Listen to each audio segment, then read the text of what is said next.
మామ సాగర్ గేట్లు పక్కనే ఉంటూ 13 సంవత్సరాల తర్వాత అయితే సాగర్ గేట్లు అయితే చూస్తున్నాను. ఎప్పుడు ఉన్నా కానీ నేను ఉన్నప్పుడు మాత్రం వాటర్ అయితే రాదు. ఫస్ట్ టైం నేనైతే 13 సంవత్సరాల కిందటే చూశాను. మా ఆవిడని ఆషాఢానికి వెళ్ళిన మా ఆవిడని తీసుకొస్తాకి వెళ్ళేటప్పుడే చూశాను. అప్పుడు 24 గేట్లు అయితే ఎత్తారు. కాకపోతే వాటర్ ఫుల్గా వచ్చినాయి. ఇప్పుడు మాత్రం తక్కువగా వస్తున్నాయి కానీ 26 గేట్లు అయితే ఎత్తారు. పారే కాలువ తెల్ల నీరు ఎక్కడికైనా పడక నేనైతే వాటర్ అయితే తప్పకుండా తాగుతాను.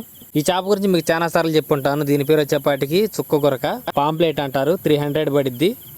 పెనం మీద కానీ ఫ్రైలో కానీ వేస్తే మాత్రం నెక్స్ట్ లెవెల్ దీని టేస్ట్ అయితే.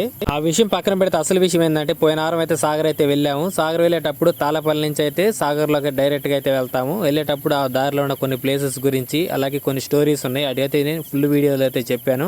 ఈ వీడియో కింద అయితే లింక్ అయితే ఇస్తాను, తప్పకుండా చూడండి. చూసిన వాళ్ళు మాత్రం మర్చిపోకుండా లైక్ అయితే కొట్టండి. నాకు చాలా అంటే చాలా సపోర్టు.